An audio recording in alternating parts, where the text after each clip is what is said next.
This is going to be one of the great ones. I can feel it a mile away. Taylor Shields is who I am with today. And I would suggest a notepad and pen for this one. Like the great thinkers, like so many of the texts I've got that you've sent me from the great thinkers, you're a great thinker. And I think that that's part of this story, is the processing of your life, and this story is a big part of this.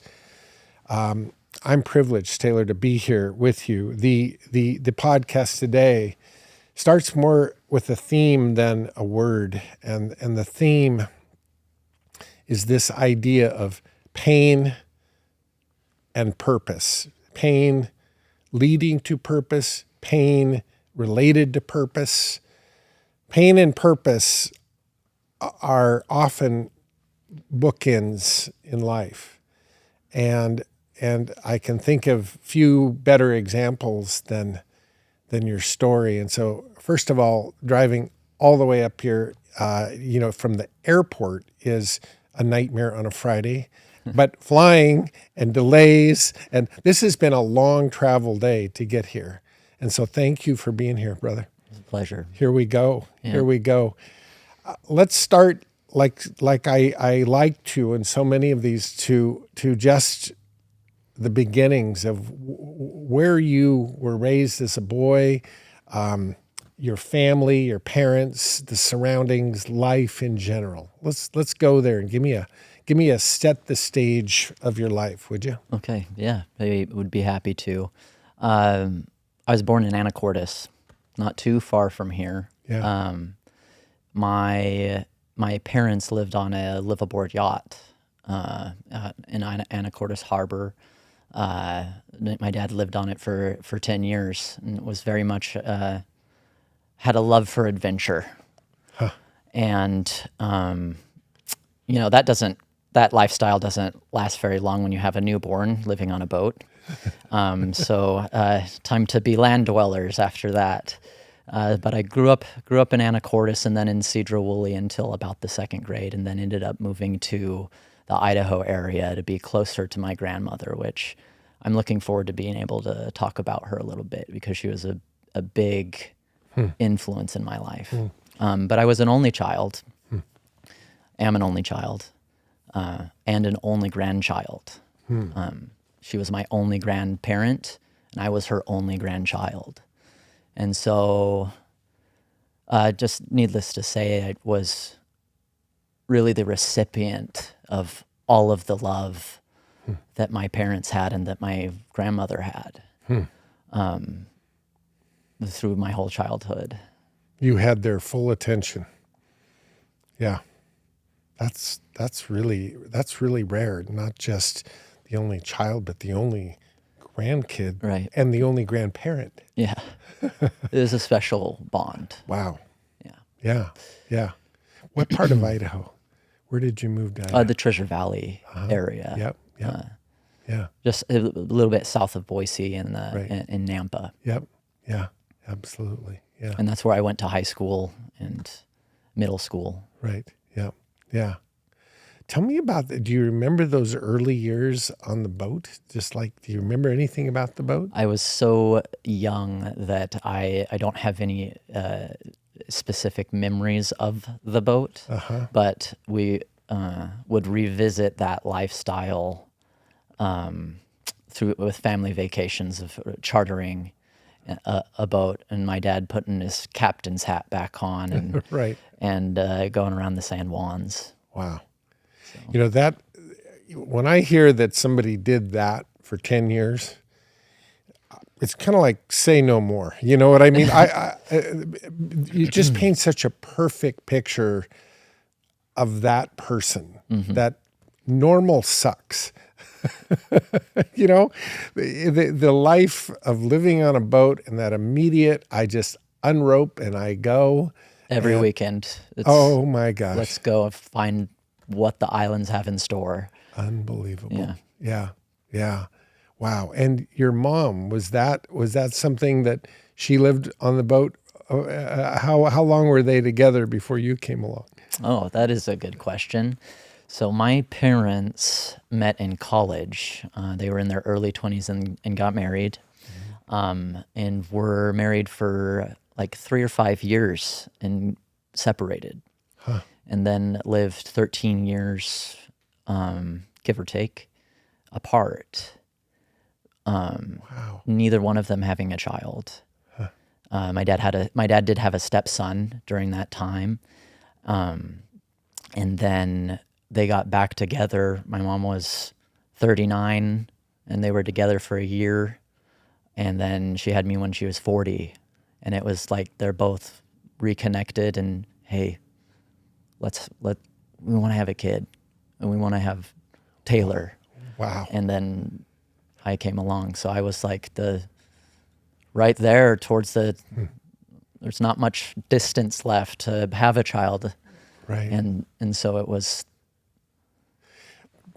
special. But the thing that also is amazing about that is that they really knew each other. Married, we got things to work out, go our separate ways, and then coming back together, they were not kids anymore. Mm-hmm. And they really had some time to process what relationships were all about. And so they decided that this was what they wanted, you know? Oh my gosh. That even adds to the story. That's really amazing. Yeah. Wow. Okay. So from there to Idaho to be near your grandmother. Yep. Yeah. And had she been there a long time? Yep. So my grandmother ended up in Nampa because my grandfather, who I never met, passed away of a massive heart attack when he was 40. My mom was like a young girl, like between the ages of 7 to 13. Those very formative early years of, and Northwest Nazarene University is a Christian college that's in Nampa, and my grandfather was a Nazarene pastor, and my grandmother was just the epitome of what a pastor's wife would be. Just dresses, brooch, perfect perm all the time. And that's how she was until she passed away. Wow. NNU reached out to her and said, when my grandfather passed away, they reached out to her and said, hey, we have a house for you. Move here. We'll give you a job so that you can support your 2 children. And that's what they did. And NMU provided a house for my grandmother, and she ran the post office at the university until she retired. Wow. Okay, interesting. Was this is your mom's mom? Mom's mom, yeah. Right, and was this heart issue, was that ever anything that concerned your mom, or has that been a concern of your family? That's pretty young to have a heart attack. Yeah, no, very young. That's not something I've really ever considered, and it's not something that has come up. I think it was a out of the blue. Wow, life, yeah. Right? So you're now near them, which has to be less of a shock for you than your dad and your mom, who, you know, their life really changed at this point in a big way too, to be on land and to have a child, and they're 40-ish. So yeah, that's I think it's interesting how life sort of plays its cards, and you go, might have never really seen this whole thing, but here we are, you know, both to your grandmother and to your mom and dad. Yeah. Did they live very close together with your grandmother? Did you? Well, she lived right near that NNU campus for her whole life, and she had an apartment, and she would every morning wake up and go walk the track at NNU. Joe Kincaid, everybody knew Joe Kincaid. There she is again, walking on the track, praying. So every morning, early in the morning, as soon as the sun came up, it was a mile walk to the track, 2 miles on the track, and a mile walk home. And she did that every day. Oh my God. And we lived in Nampa. In Nampa, yeah. We lived within 10 minutes. Yeah, oh yeah. Snow. No big deal. No big deal. She'd also be the one out in the common area of the apartments building a snowman so that all the other residents could see it with a scarf, everything, just a perfect snowman. Wow. So that was my grandma. What a special lady. Yeah. And when did she pass, Taylor? 2010. I was a sophomore in high school. Which that I think is interesting to play into this story too. Yeah. Wow. And so there you are in Nampa and your young life in Nampa. Tell me about that. You're off the boat. You're off Anacortes. You're now in Nampa. Well, growing up, sports was what was important to me. Mm-hmm. School was that's something you had to do the sports. So I'll do that. Mm-hmm. So my childhood was really punctuated by activity and sports, and that really being a driving motivation for me in my life. Mm-hmm. And I had always been gifted in athletics, and particularly I was just the fast kid. Mm-hmm. And it's something that I always could rely on and something I always found confidence in because I just knew nobody is going to beat me. Mm-hmm. And it was a mindset too. I just knew I could just outrun them. Yeah, you're not going to catch me. Right. So track was one of your sports. So track, track, yep. Yeah. Track, and of course, trying out all the sports and such as baseball and things like that, which was just a blast. And I still have my award for the Mr. Rally Man, because every time if I could get on first base, I could get to home. Right. So. That's awesome. Yeah. Yeah. Did you have some real close friends there? Being you didn't have any siblings around the house, so did you have some best friends that you remember when you grew up? Yeah, for sure. I had a couple close friends that I didn't make them until we moved to Nampa, but yes, some very dear friends that Jacob Skog is one of them. One of the other church families. Mm-hmm. His father and my father were very close friends. Mm-hmm. And then the Harmons. So some good friends, also athletic kids. Play ball with them? Not so much. Well, with Jacob, yes, baseball was definitely part of it. Uh-huh. That was the Mets. That was the first baseball team. Was me and Jacob, and our dads were the assistant coaches. And then I met Andrew at track. Mm-hmm. Yep. Mm-hmm. And and as long as we're on track, your specialty became pole vaulting, which when most people think track, they I don't know, they think running, I think, for the most part, but this is quite a specialty. As a matter of fact, I remember one of the very first times we got together watching a slow motion clip on your phone of pole vaulting. And I mean, you watch it in slow motion and there's a lot of things happening, perfectly timed. And so it's a matter of speed and upper body strength and coordination. And there's a lot happening in that. Yes, Tell me what drew you to pole vaulting? Yeah, it's a bit of a mixture of a sprint, a jump, and some gymnastics. What drew me to it? It's like my friend Andrew Harmon got into it before I did, and I wanted to do it with Andrew.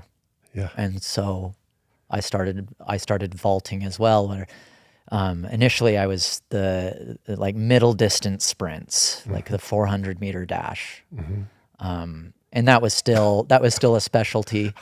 In addition dash, to, right? yeah, That's too big 400 of a is it's not so much a dash at the end, but it definitely is that event is a test of will, and that is one of the reasons why I excelled at that one in particular. But pole vault is a event that requires absolute commitment. You have to run with in the beginning, it's a 12 to 13 foot pole. When you start getting better, the pole gets longer and things get more complicated. And you have to run, and you have to commit, and you have to have the pole planted high and jump at the right time. Otherwise, things don't go very well. Right. And when you say commit, I remember in the slow motion beat, this piece of turning your back and shoulders to the track with your feet high. Where you invert. It exactly. Talk about commitment. It's got to be more natural to say, keep my feet under me. This could go wrong with my head pointed down. So yeah, commit. Yeah. How do you get to that place where you feel the confidence to put your body in that sort of position that, like if the pole broke, you're coming down head first, Which happens. That happens. Yeah. However, the degree of commitment typically increases the degree of safety.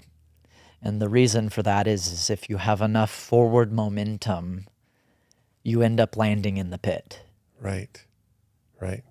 And you end up transferring enough of your energy into the pole to accomplish the objective. Right. But if you don't do that, you don't land in the pit. Right. There's hard ground all around and that's where you go if you don't commit. So part of it is realizing what happens if you don't go for it. And that's how you become confident with going for it. I think that there's something here metaphorically. For sure. That I'm loving already.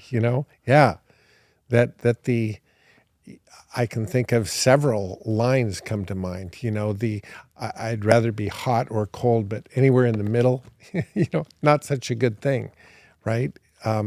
The value of commitment in pole vaulting. Interesting. Yeah. And was that a competitive sport prior to high school? Or is it at least, I can't remember pole vaulting in middle school when I was there, but in high school I can. In middle school, that's usually when kids start getting curious and getting into it a little bit, and younger than that even, but typically that younger population doesn't have enough coordination speed to start accomplishing a pretty complex movement, and it's a focus thing too. It's like getting kids to really get plugged in to learning a very, like, one of the most complex technique events in track and field. Right. Yeah. Usually requires a little bit more maturity. Yeah. So here the stage is set that here you're in Idaho, you're near your grandmother, the life is all clicking fairly well. You're an athlete, you've got good friends, you're in kind of like a small town America church community. I mean, it all feels like it's going pretty well. segue from there and tell me how we go from there to a life-changing event. There's just no way other to put it than that. Just a complete life-changing event. Yeah. Leading up to this event, let's just revisit pole vault for a brief moment. Yeah. That is what I was about. And I was very determined to win a state championship. Mm-hmm. And all the cards were in place for that to happen. I was vaulting a getting very close to an all-American heights, 15, 16 feet. Mm-hmm. The previous year, the state champion jumped like 14 feet. When you start getting up to those heights, inches start mattering a little bit more. That is it. I mean, that's not collegiate level. It's not world class. But as a high school, that is an all-American, and this kid is going to go places with pole vault type of height. Right. We're talking like really good scholarships, stuff like that. Right. So all the cards were in place for that. And then one evening, it was January 23rd, 2011. I was a senior. Track seasons. I'm doing winter track training at. This is your final season of high school track coming up. And I'm not even in high. I'm not even the high school season hasn't even started yet. Right. I was doing private. Right. Indoor track during the winter, getting ready for the high school season.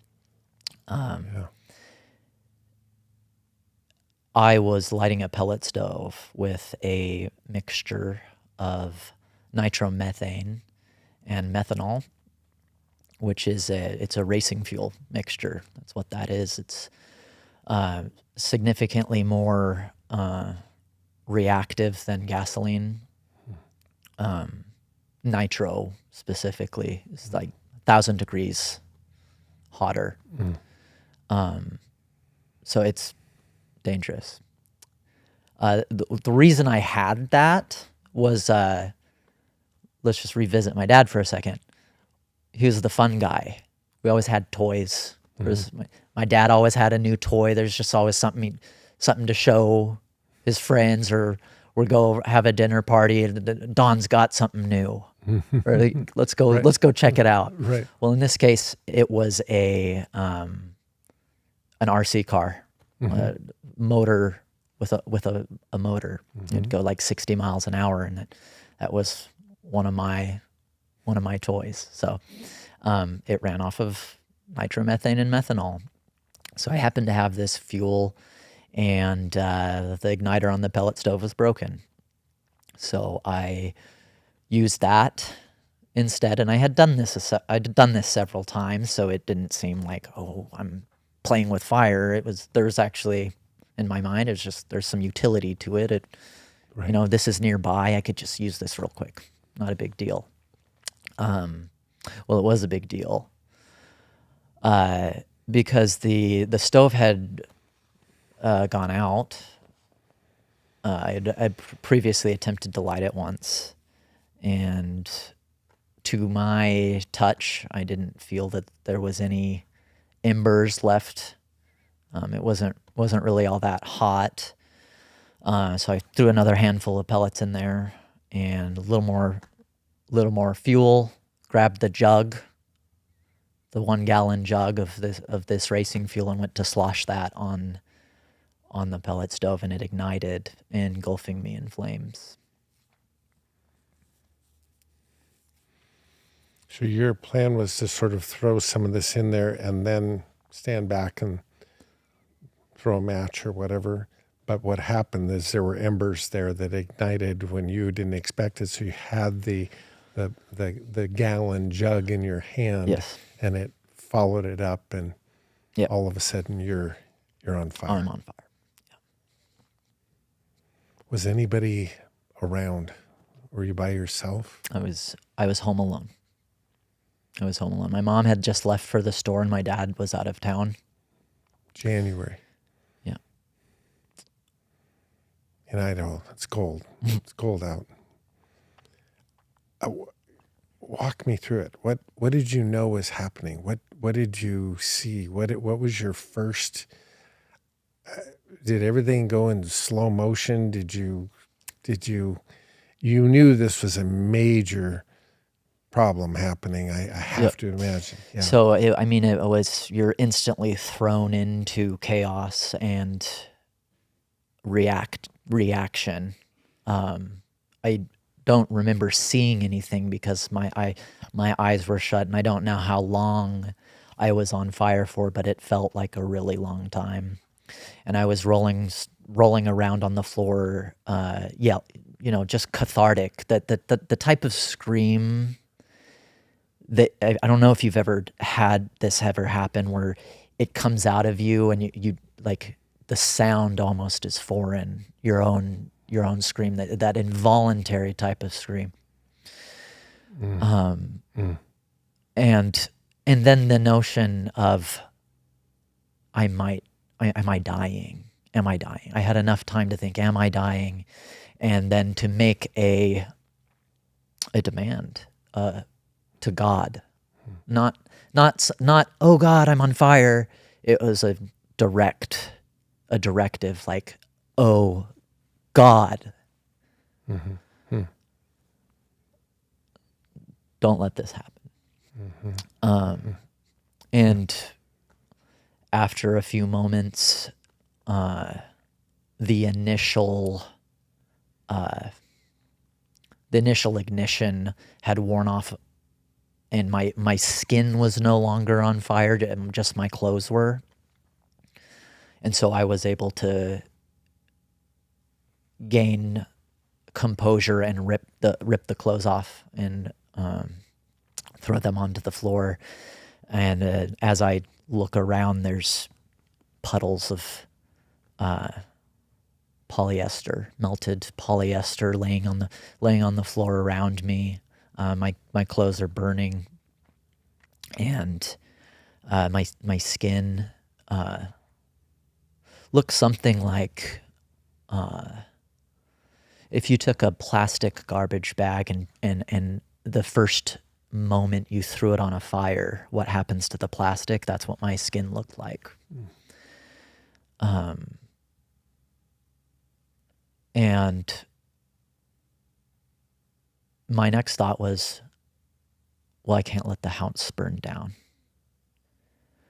So I grabbed my clothes that were on fire and ran up the stairs out and threw them out into the driveway.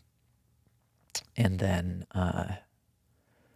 went and called 911 for myself.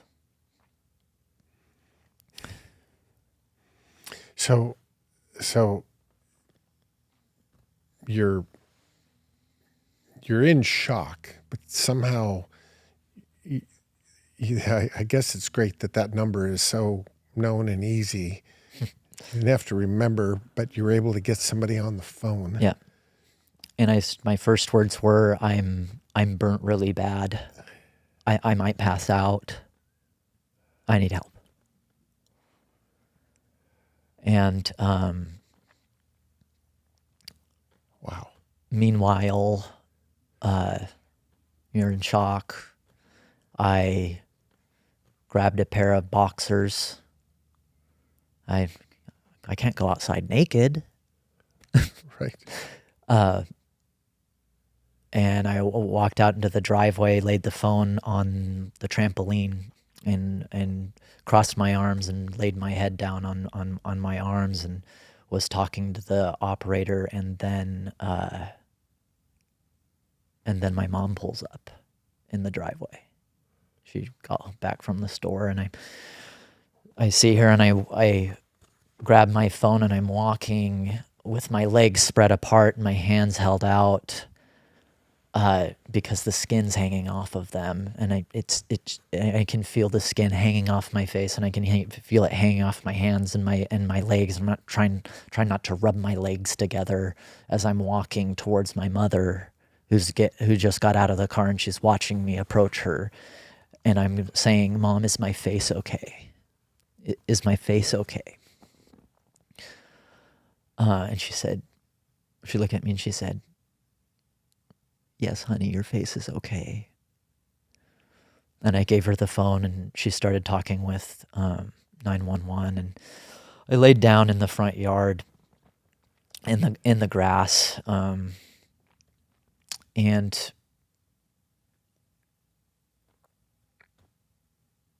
it really didn't seem like that it was very long before I started seeing the glint of the red lights reflecting off of the trees. And I got up and just walked out into the middle of the road as the fire trucks and the ambulances start pulling in, and I just walk right up to the back of the ambulance, and the fire truck was the first one there.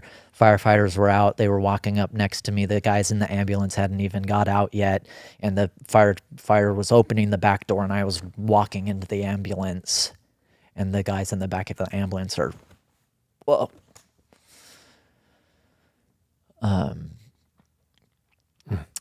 And a quick flurry of cutting off those boxers that I had just put on, and administering an IV, and that's when some pain started setting in.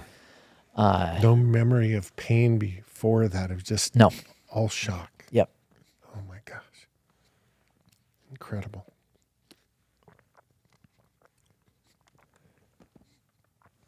So, burns are a unique injury. Your skin is your largest organ, and that's why there's specialty centers that work with burns. They're different. It's a different type of injury. And so, Idaho didn't have a burn center at that time, and so within an hour or two, I'm to the main medical center. I'm in a helicopter going to the airport, and then I'm in a jet on my way to Salt Lake City to the University of Utah Burn Center. And I woke up, it was the next day, and the nurse just said, "Do you know where you are?" I had no idea. I wasn't awake from that first couple minutes in that ambulance. I wasn't awake until the next day at some point. I want to go back to your mom, because in that moment she was calm, she was reassuring, it sounds like. Yeah. I'm sure you've heard her rendition of this after the fact. What was going through her mind? I mean, this is her only child, her star athlete. Oh my God. I mean, how did she hold it together like that? That's superhuman too, I think. I don't know. Just unbelievable. I have a daughter. I have no idea how she would, yeah. Wow. And she was there in Salt Lake, I'm assuming, when you woke up. And my dad was on his way because he was in Portland. Mm-hmm. Wow. Yeah. Was there a sense, Taylor, in that waking moment when, okay, here you are, you're in a different state, you're in a burn center, this is bad. You have an instinct around that. Was there any intuition around the rest of your life piece at that moment? Did you have a sense that this would not just be a heal and move on thing? This was different than that. Not yet. Not yet. Not yet. It was 4 days before I went into surgery. I'm not sure what the reason for that was, but I'm sure there is one.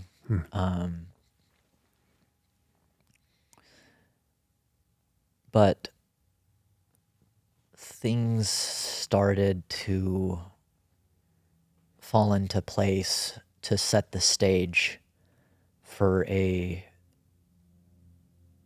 I think, a unique form of healing. And one of those was one of my nurses was I don't remember if she was an Olympic athlete, but I know she had been to the trials for skiing. And there was an instant bond there. Her name was Alex. And she made a huge difference. Because then from that point forward, I started to adopt this training mentality that I had already been so steeped in. So it's not about pole vault anymore. Now it's about recovering from this. So that is when that started happening. And then surgery happened, skin grafts. It's a 34% full thickness burns. So full thickness, meaning all layers of skin. Most of my right leg, probably 90% of my right leg up onto my abdomen and my left quad, as well as my hands and part of my face. And I'm going to make an uneducated guess, but in the world of pole vaulting, hands are really critical. Yeah. I mean, not to say your legs and everything else isn't, but if I'm thinking getting you back to pole vaulting, out of that equation, the hands would be, because there's so much hand strength. Grip, very grip dependent. Right, yeah. Were you thinking recover for pole vaulting? Was that your initial? Not until I was out of the burn center. Because there was so much still ahead of me. Yeah. So surgery happened, and as I have been told, that they were able to take out my breathing tube about 24 hours early. They were able to accomplish what typically grafts happen over multiple surgeries. It depends on the amount burned, but I was able to undergo one surgery to accomplish all the grafts, and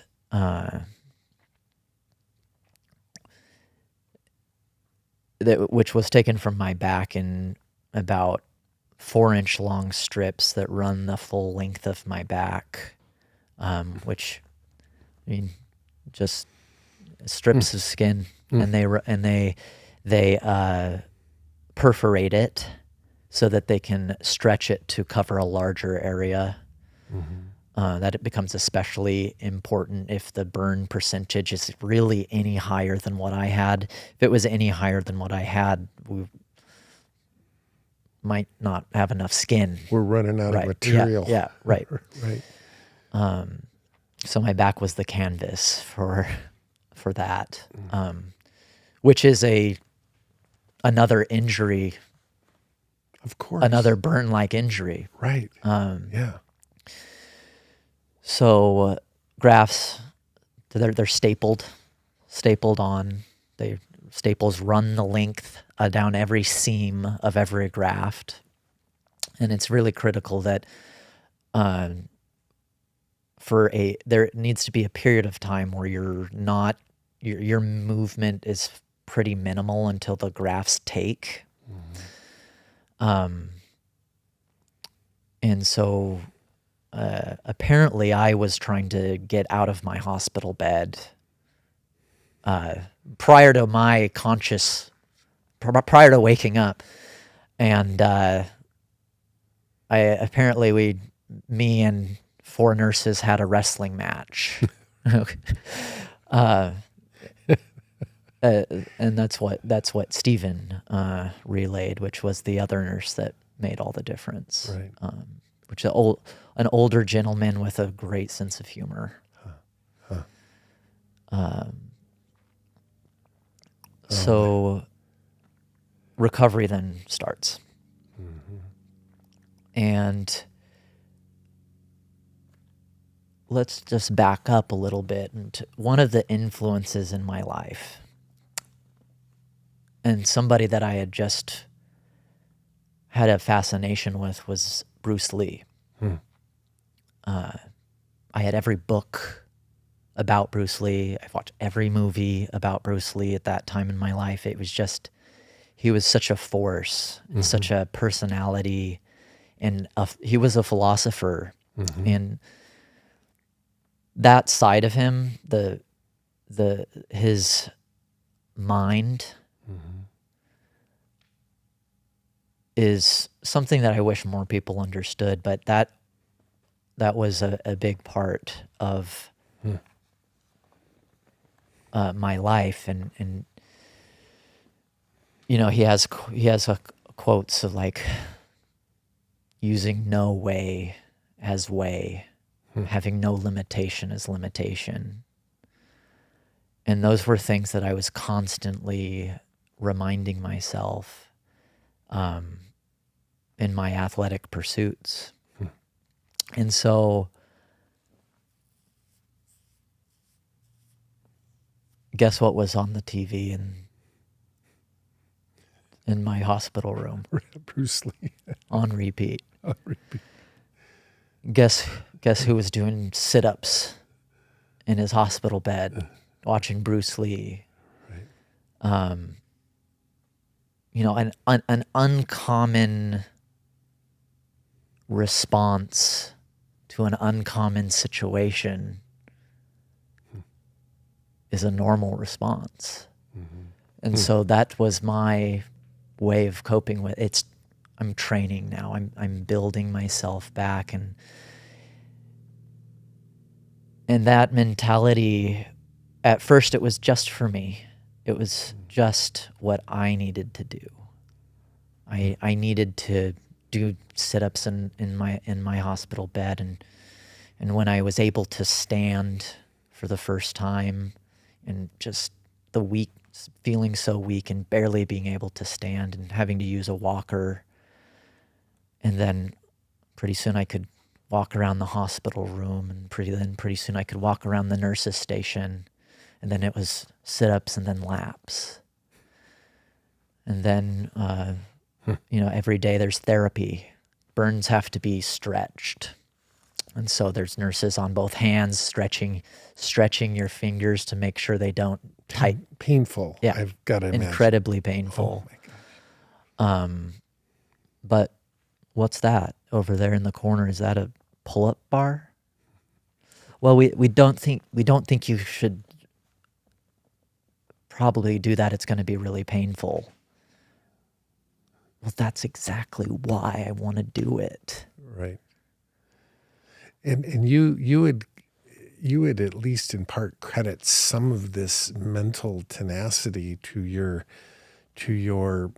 draw of Bruce Lee and his philosophy and his dedication, his commitment to his own, well, more than just an athletic endeavor, because the mental side of it is a huge part of it, correct? Right. Yeah.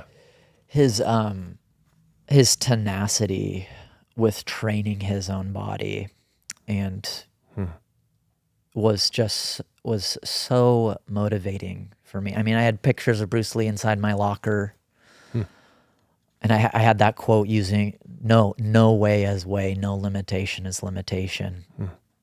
I mean, that was... Who'd have thought? It's almost like you were pre-prepped, Taylor. You know, I mean, that this drawing of this person and how you connected with them, little did you know, in a sense, that was preparation to use that example, those tools, the discipline in the most uncommon way that anybody could imagine. Here you are, with tools, though. I know how to do this. I'm ready to take on this task. It almost feels like you were prepped for it. That is how it felt. Wow. Incredible. Going back, I mentioned that at first I was just doing it for me. Mm-hmm. But pretty soon I started realizing that other people saw me doing this, and like nurses saw me doing this, and they're like, yeah, like, wow, this is affecting other people. Mm-hmm. There was a little boy in the burn center. His name was Christian. He was burned in a house fire, and therapy happened to be at the same time. He happened to be in the room at the same time as me, getting his hands stretched, dealing with the uncontrollable urge to itch your whole body, just the unbearable urge. And I realized something, that if I was able to bear this suffering well and really be worthy of it, that it was easier on him. It made it easier for him. And that realization really changed. That was the first time I realized that it wasn't just about me. How old was Christian? Between 7 and 10 years old. That's and so it's almost like if you scream, he's gonna scream. Yeah. But if you can lean into it, he's watching you. Yeah. Like, wow. Hey buddy, it's okay. My hands I gotta do it too, and I'm really itchy and I want to itch it, but we can't. Right. Wow. But you know what we're gonna do instead? I'm gonna draw you a picture of a race car. What's your favorite car? Drew him a picture of a race car, and then he kept it in his hotel room or his hospital room. Yeah. Yeah. These are the things that I can picture him, Taylor, when he's 30, 40, saying, well, there was this guy in there named Taylor. And just like you speak of certain nurses that, oh, wow, they carried me through this. They understood me. I think that, it's no question in my mind that you're pre-prep. You're not only ready for the task yourself in a very interesting way, but you could really go out there and go, God knew you would be there to help him through too. I really believe that you see things, you go, there's no accidents in this. Life feels like an accident sometimes, but is it? Is it all part of the learning journey? I don't know. It blows my mind though when I hear these connective parts that seem like they were waiting for you. Yeah. Yeah. Wow. Did you said you had this awareness of your draw to Bruce Lee and his philosophy as a prep for this. was there any instinct around your role with Christian as that was unfolding that I'm supposed to be here in a sense? Was there any, like, I see a purpose in this? If only for you, I see a purpose in this. Well, it was the first inkling that there was. It wasn't so explicit that I was saying to myself, oh, there is purpose in this. It was just through the act of that moment, the purpose was created. Right. And that is then it took time to digest the reality of the truth of the matter, and that is that suffering ceases to be suffering once it finds meaning.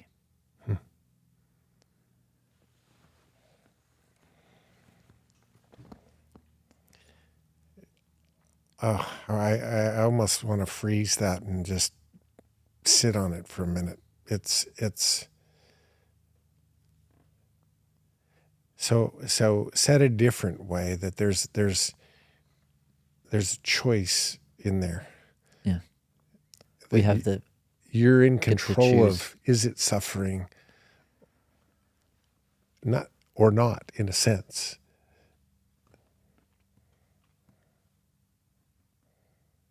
Say it again. I want to hear it. It's one of those that you would write down and take out on a long drive, in my mind, anyway. Yeah, I would just phrase it as simply as that suffering ceases to exist once it finds meaning.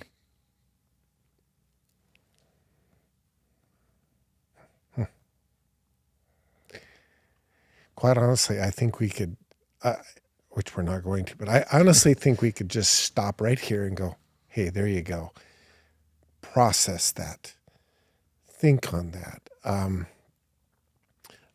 But tying into the theme of your life and story as I know it, this idea of pain, suffering, somehow becoming purpose. Yeah. But there has to be an acceptance. Yeah. In there that this was for this. Mm-hmm.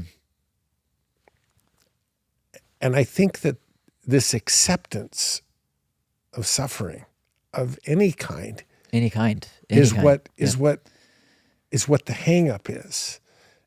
You know, it's why me, it's blame, it's I'm a victim, and I had all of that. I don't want to glorify that wasn't very much there. Yes. But it's like a bridge. To get to here, to a meaning place, there has to be a certain acceptance. Mm-hmm. Does meaning necessarily mean that you have answers? Or is it an acceptance that there's meaning that I may not even know what all that means? Yeah. No, it can be that. Which is sort of ties in with some faith in meaning. Yeah, faith.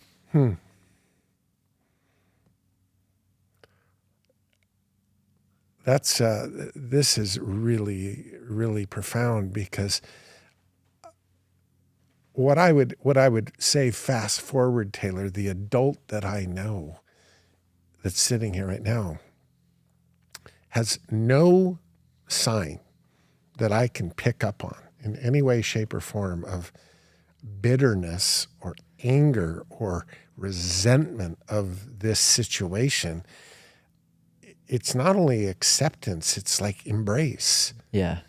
Which maybe is another level of acceptance. But so often when pain happens, this place never happens. It gets stuck right here. Yep. Talk about the bridge. How do you get from here to here?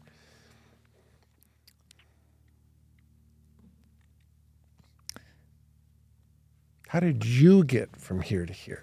I think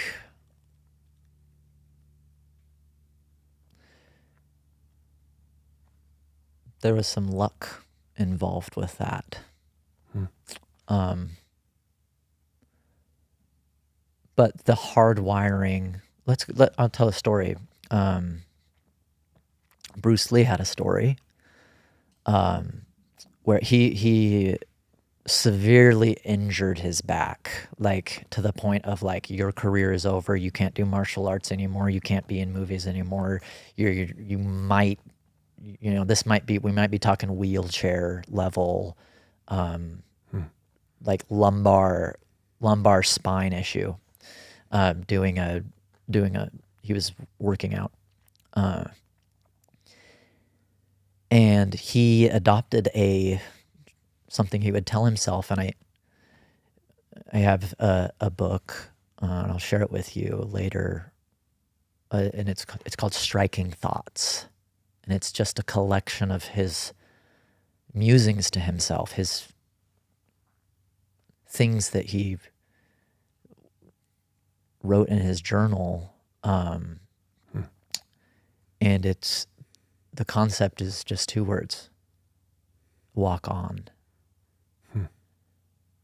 And he wrote that on a business card and put it on his desk. And the concept is like, just continue and don't let the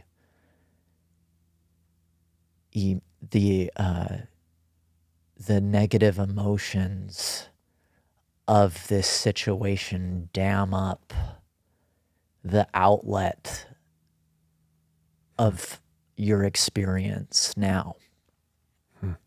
And I shared that story with my dad after getting out of the hospital, and I get home from school the next day, and my dad shows up with 2 t-shirts that he had made. Walk on, emblazoned across the back of them. One for him and one for me. What a great dad. So stuff like that. Right. I have another story. Rewind just a little bit. Athletics. The football coach at the high school that I went to hired a personal trainer to come do something called speed school every morning on Tuesdays and Thursdays before school started. School started at 7:30, 7:45. Speed school, you got to be there at 6:30 or earlier. That means you're waking up 5, yeah. So I was there every Tuesday and Thursday. I woke up at 5, drove myself, always went to speed school. The fellow that ran speed school, his name is Trainer Joe, Joe Roseberry. He's still a personal trainer, and he is the epitome of what you might imagine as just a motivational, high energy, just pulling out the energy out of you type of guy. Just electric. And so I had definitely cultivated a bit of a friendship with him, and so I was burnt. I'm out of the hospital now, and I'm still building myself. So I go to see Joe at his studio, and training with Joe, week in and week out, and still wearing compression clothing and doing what I can. And he's got me on it's like a decline bench where your knees are held and the bench is declined. So you're having to hold yourself up, and he's throwing a medicine ball at you, and you're having to take the medicine ball and do like an around the world where you take a 10-pound medicine ball and you put it behind your back as fast as you can back to here and throw it back at him. And he's throwing it back at me. And you know, he's counting and I have to get 10. And then I could just keep going and I get 11. And then at that point, it's just, let's just see how long I can go. And it's intense and he's yelling at me. And at one point towards the end, just right about when I'm ready just to lay back, he goes, "Yeah, baby, yeah, fire temper steel, fire temper steel, woo!" Fire tempers steel. Fire tempers steel.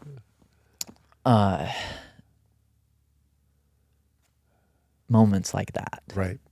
That's a peak experience. I will never forget that. And it's fire temper steel. Isn't that your email address? That's my email address. It's my handle on Instagram, everybody. Right. Right. It's the same concept. It's that fire, adversity, right, is an improving quality to the substrate. Pain to purpose, difficulty, adversity, creating something better than it ever could have been.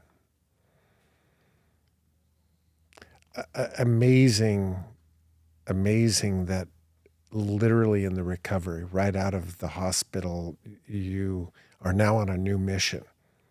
And in a sense, it feels that even stronger than before, even more focused than before. Mm-hmm. What were the obvious limitations that you were mostly dealing with at that point? I mean, healing is happening everywhere. I just sit there and think of him throwing this ball at you with your hands. I mean, you had gloves on, I would assume, and compression gloves. It just the physical healing. What was the most difficult part of that process, per the level you're trying to get back to? Well, when you get out of the burn center, there's a whole host of things going on. You're having to wear compression clothing. You're dealing with severe itching all the time. All the donor sites from your grafts are tight. There's tightness. It's not like real skin. Scar tissue. It's not as elastic.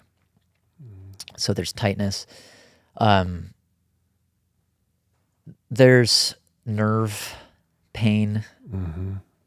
You feel something in one place, but it's really happening in another. Pressure. The temperature regulation, not being able to, always being cold, or usually it was cold for me. Not being able to stay warm. I mean, there are a whole host of things, but really those physical things were like, that was my game. That was fine. Right. What's not is the how other people going back to school, the social game. just the fear, like all the imagination of what is going to happen. What are people going to say? How am I going to talk about this? And luckily, that is something that, like the University of Utah, has therapists, and that is something that, as a burn survivor, you begin dealing with, at least hopefully before you ever leave the burn center, but especially even with younger children, entering back to school, I would put that up there with being one of the most difficult parts of it. Yeah. And so I did, back to school, and the feeling of everybody's eyes on you. Walking down the hallway, bell goes off, hallways fill up, and you might as well have it just felt like the hallways were lined with spectators, and I was just walking down the middle of it, is what it felt like. Has that in your life, this is, been quite a while, relative, 14 years since then. Has that feeling ever subsided? Do you ever feel as though, your healing has come together, but are you still aware of those eyes? No. That's awesome. So you can get past that. But was that a choice? Was that or do you is there getting used to it where you're not even aware of it anymore? A little bit of all of it. Mm-hmm. But one thing, again, I was prepped for this. Right. When I was in the second grade, my mother was diagnosed with breast cancer. And it's quite a scary thing to happen to your mother when you're in the second grade. But she demonstrated such strength and resilience for me. And there's a very specific memory I have of being in Fred Meyer. And we were standing right next to one of the telephone poles that has the carpet going up about 4 feet, and there's a telephone on it. And I just remember a lady walked by, a man, I don't remember, and they stared at my mom because she was bald. Mm-hmm. And I was so upset that they were staring at her. I wanted to grab the phone, I thought about grabbing that intercom, and I said, "Don't you look at my mom." And my mom, noticing this, I don't know if I said it out loud or if it was an intuitive thing that a mother would realize, but she told me that it's okay. I want people to see this because I'm proud of it. And it was very intentional. There was a reason why she didn't want to wear a wig. She wore hats sometimes, mostly because it was just uncomfortable to have a bald head sometimes. It's not all that warm. But, she'd go to the barber and have him get the straight razor out and really make it nice. Because she didn't want to be ashamed of what she was going through. And I don't know if that was just for me or if that was the programming my grandmother gave to her, but it was passed to me in that moment specifically, and I can remember it. And I think that equipped me to be able to cope with the watchers. Right. Because then I had other people make that comment to me. Hey, everyone's staring at you. That makes me mad. Right. And then I got to tell them, it's okay. It's okay. Yeah. I think everybody, even somewhat subconsciously, asks that question of themselves. If something happened to me that visually I all of a sudden just looked really different, could I handle it? What would I do? Yeah. And especially in this society that is just seems increasingly obsessed with the visual, the outward facing picture. I think it's a question everybody's obsessed with asking. I've got to look a certain way in order to go to the next step. And to me, it's if you can get that out of the way, it almost like the field. There's no more blockers. You just run, because there seems to be so much of a quicksand, like this layer of surface level analysis that goes on, that I find that highly successful people have said, screw that. I'm done with that. I don't really care anymore. I'm going to be me and deal with it. Yeah. I meet these amazing people, and I'm telling you, there's nothing conforming about the way they dress, the way they look. They just do it their own way, and they don't really care what anybody thinks. Mm-hmm. And yet that's a rare quality. And yet here you are again, prepped for it, and it hasn't affected you. The prepping for it, though, is just amazing to me. It's like almost, I hate to say it, but it's almost like you were born for this adversity because the tools to deal with it were in place. Mm-hmm. And that's incredible, Taylor. Yeah. Yeah. And yet I know that you have an awareness in the burned community that it's an underground community. They hide for fear of the rejection that they know it is inevitable.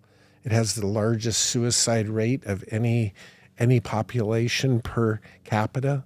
COVID has only accelerated that with masks and things. It's like it's almost more comfortable for them to wear a mask oftentimes. Yeah. And so it's a real problem among that community, as I know you know. But what an inspiration you can be to that community, to everybody, quite honestly, but to that community to say, let's frame this differently. Yeah. Yeah. That is my wish, is that there is a way to learn how to love that happened to you. That's how I feel about it. Mm-hmm. And that's what I want all burn survivors to feel about it, but it was particularly kids, children, who are coping with their identity and the transformative years. Mm-hmm. I want to back up. That's another one of these lines that I don't want it to just move on from there. There is a way to learn to love what happened to you. One of my dad's sound bites, learn to love what most people won't tolerate. Yeah. Learn to love it, not just put up with it, not just deal with it, but to love it. Embrace it. Yeah. It's your superpower. You love it so much. Yeah. That way, is this part of the purpose, the showing that way, showing that roadmap? Is that part of the purpose that drives you? Absolutely. Yeah.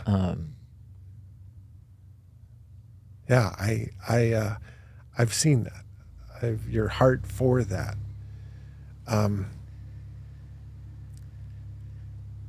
Wow. Let's go back to track for a minute. Did you get back on the pole? Did you ever jump over that thing again after this? So, January happened in January. I was in the hospital for a month. Track season starts winding up the beginning of March and beginning of March. Mm-hmm. There's not a lot of time left for me. Mm-hmm. And I was aware of that and very concerned about it because I never gave up that dream. Mm-hmm. So it wasn't until the last track meet of the season, the last track meet that you could qualify to go to districts. Then, districts, and then there's state. So there was one meet left, and I had to do it. So a athletic trainer tapes up my hands. I look like a boxer before he puts on his boxing mitts with his athletic tape around every finger and around my thumb. And I'm able to hold onto the pole. The reason I had to use the tape is because if I didn't use the tape, my hands would just tear. So wearing compression gloves, compression pants, I was able to get in a practice or two before the meet.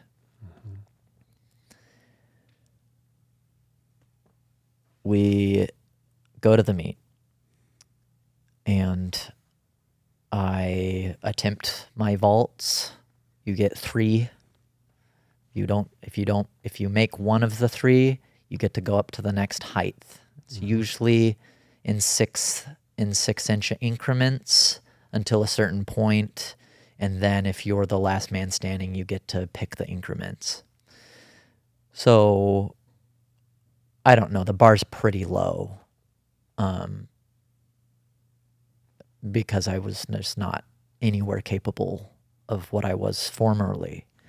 And so I think I came in at opening height, which is usually, we're high school boys, it's usually like 10 feet. And I no-heighted, meaning you didn't make the bar. You had 3 attempts and you didn't make, so I didn't make the first height. And I was as devastated as you might imagine. One of the coaches comes up to me, and he's on his phone. Is this Lincoln Haygood, a good friend of our family, and his father was the president of Northwest Nazarene University. Okay. So very well connected. Yeah. And knew my family, my grandmother. He's on his phone. Hey, there's another meet. There's one meet tomorrow in Ontario, Oregon. This is the last one. There's one more shot. All you have to do is jump. All you have to do is clear a bar to qualify for districts.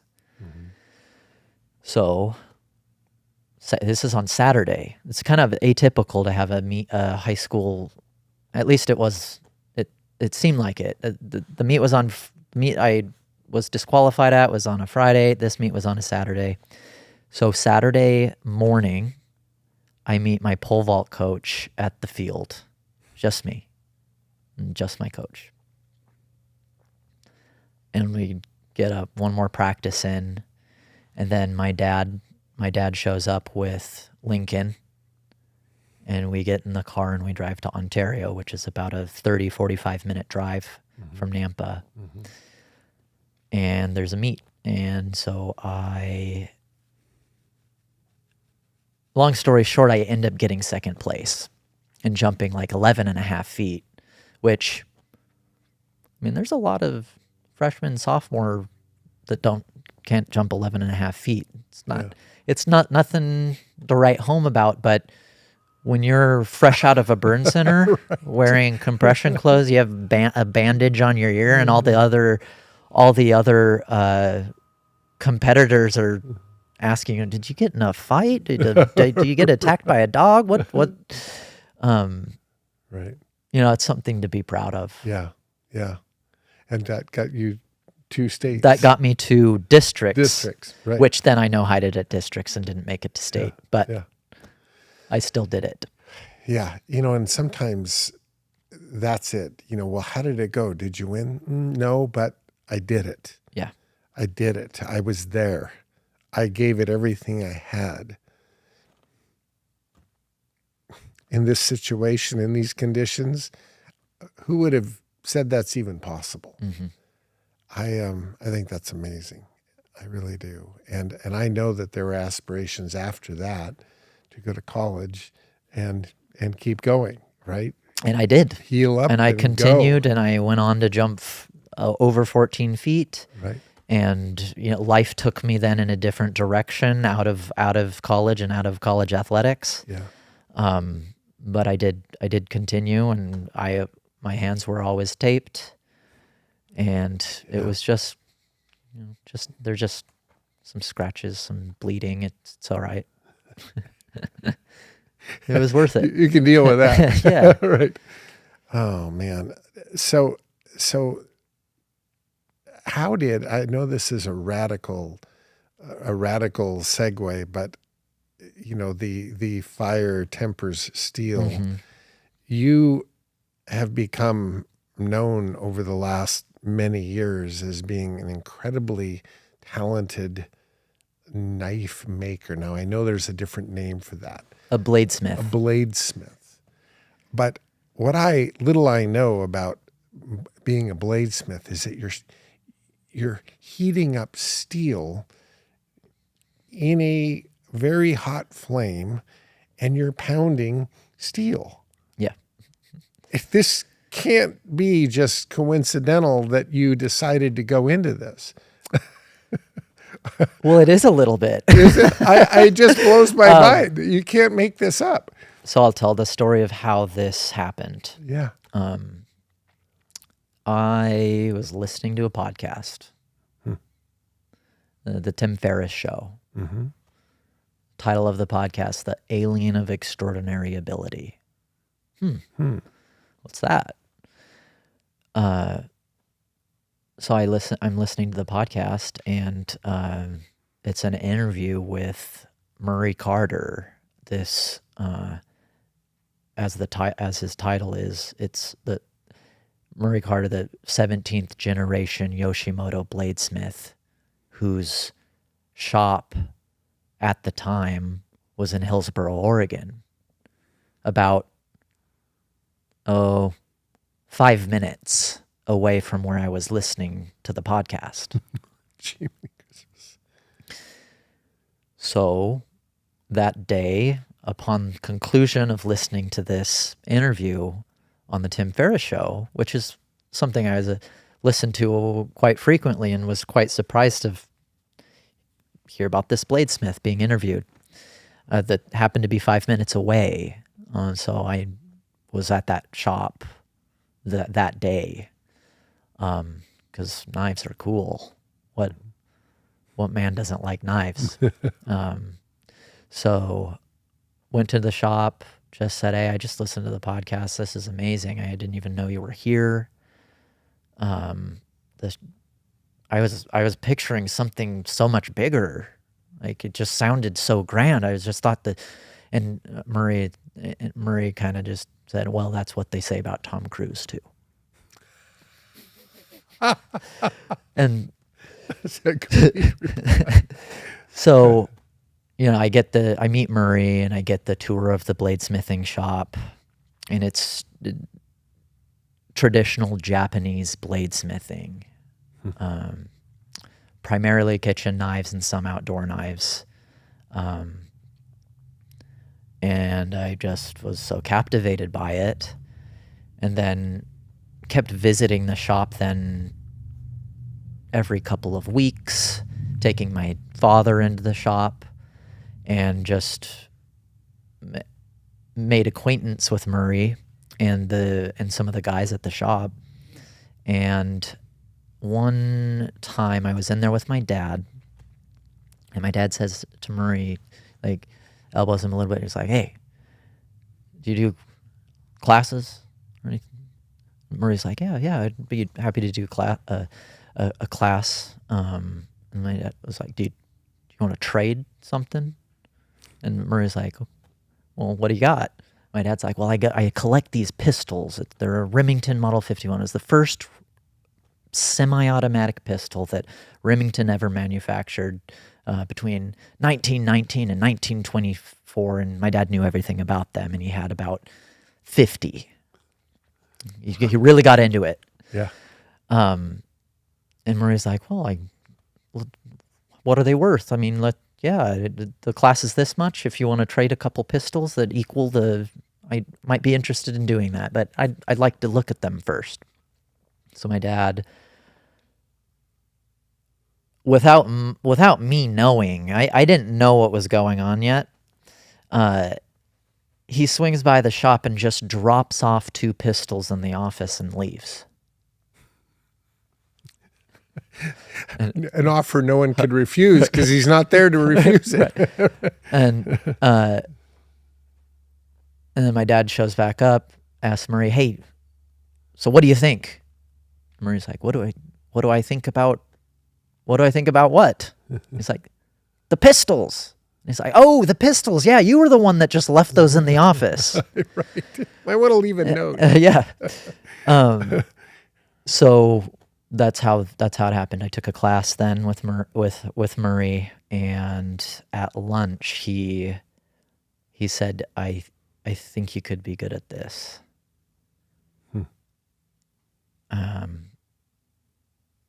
I've got a spot for you coming up, basically.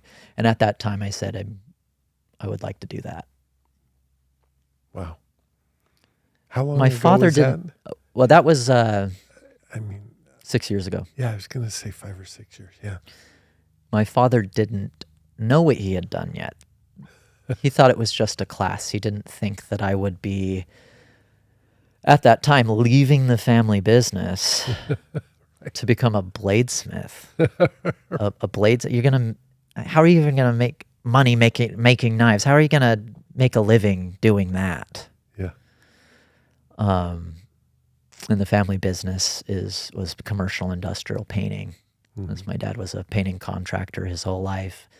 All my uncles painting contractors. My dad's father was a painting contractor in Portland, painted most of the service stations back when those existed. Right. Wow. So he started something. Yes. But you really took to it. Yes. And was there anything in that setting when you're standing over an oven heating up steel, was there any mental piece of that meshed with the accident that befell your life? Was there any metaphor that you could take from that, or was it just you loved making knives and that's how you do it? I just felt a natural inclination to being able to do that and was able to pick it up relatively quickly. There was no immediate connection of like standing there in front of the fire and right. and feeling one with it or something, but it was just. I have read and heard that oftentimes burn victims, even a depending on how the accident happened, it could be as simple as a gas burner on a stove. They need electric burners. They need something that doesn't show a flame. There's a lot of post-traumatic involved in that. Absolutely. But that was never an issue with you, with this oven that I didn't steel. ever have that type of reaction. I do understand that is real and it exists. Yeah. Right. But I just didn't have that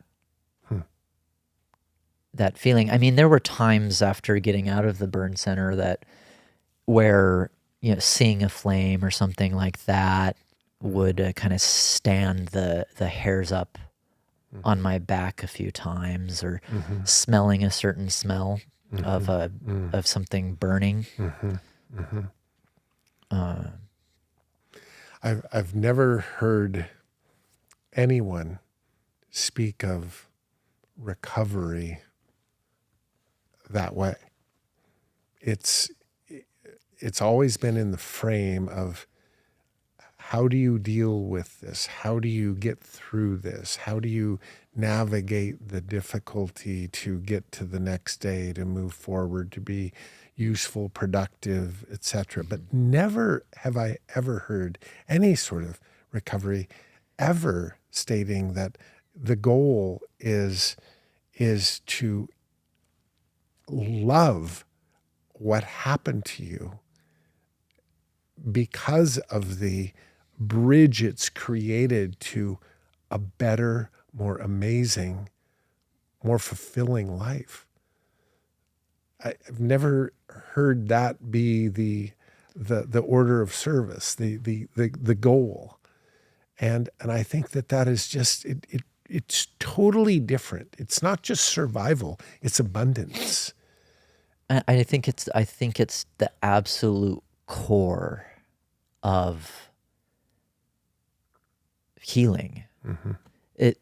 All those other things work themselves out if you love it. The people staring, if you love it, that you can smile back. And you understand that they're just curious. They're just curious. It's an opportunity to tell them your story. Right. And you can be proud of your story, and your story will then affect them. Oh, as it does, as your life does. Yeah. It's incredible. Yeah, it's a perspective that I think is so awesome. And it overlays all kinds of adversity. Learn to love it. And you say, oh, I can teach you how to love it. And I believe that. You are a philosopher, you're a thinker. You internalize, and when you get on a route, Taylor, you're disciplined. You follow through. And to me, that's not just overcoming, that's what takes something to abundance. Who wants to get to the other side and say, well, the goal was survival? That it has to be a bigger, more fulfilling goal than just living, just breathing. It may start there, as you mentioned. The first goal may be, I think it's a piece of Rumi, that if all you can do is crawl, then get crawling, right? It starts there, but it can't stop at survival. It has to go to a higher place. Yeah. I want people to know how they connect with you. Everybody has all these different ways. What is the best medium? Because when this is aired, people are going to want to connect with you. How do they do it best? You tell me.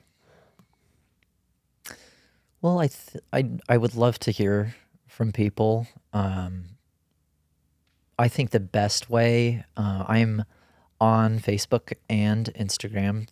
And Facebook is just my name, Taylor Shields, and then Instagram is Fire Temper Steel. And then my email address, if anybody wants to send me a message, if anyone has any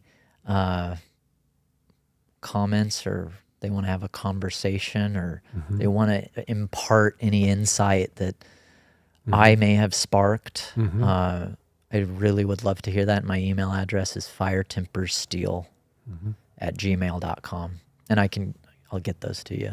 That's awesome. Buddy, I don't know how to put a bow on this better than the sound bites you've already delivered and challenged us with. Well, may I add, I want to add one more soundbite, and this is for Yes. you specifically. Okay. This is the book that I was talking about. Yes. Striking Thoughts. Yes. Everybody needs to get this. It contains so much wisdom, and there's one piece in here that just reminded me of you. And it is under the chapter of On Being Human. On being human. And the title of the segment is The Aim of the Self-Willed Man is Growth. A self-willed man has no other aim than his own growth. He values only one thing, the mysterious power in himself, which bids him live and helps him to grow. His only living destiny is the silent, ungainsayable law in his own heart, which comfortable habits make it so hard to obey, but which to the self-willed man is destiny and Godhead. Wow.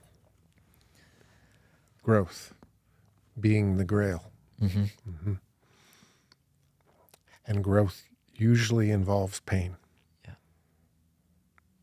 I've rarely seen growth in anyone that I've respected, and I don't know that I've ever grown without a certain amount of pain, which means you have to learn to love what most people won't tolerate. Mm-hmm. Buddy, thank you for being here.